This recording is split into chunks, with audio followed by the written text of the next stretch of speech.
ತುಮಕೂರು ಬಿರುಬಿಸಿಲಿನ ಊರು. ಇದನ್ನು ಅವಕಾಶವಾಗಿ ಪರಿಗಣಿಸಿದ ಕರ್ನಾಟಕ ಸರ್ಕಾರ ವಿಶ್ವದ ಅತಿ ದೊಡ್ಡ 2000 ಮೆಗಾವಾಟ್ ಸಾಮರ್ಥ್ಯದ ಸೌರ ಪಾರ್ಕ್ ನಿರ್ಮಿಸುತ್ತಿದೆ.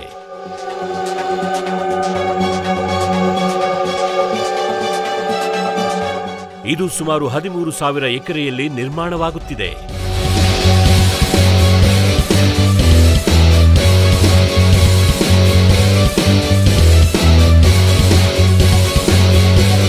ಇದೊಂದು ಗ್ರೀನ್ ಎನರ್ಜಿ ಯೋಜನೆಯಾಗಿದ್ದು ರಾಜ್ಯದ ವಿದ್ಯುತ್ ಶಕ್ತಿಯ ಅಗತ್ಯವನ್ನು ಪೂರೈಸಲಿದೆ.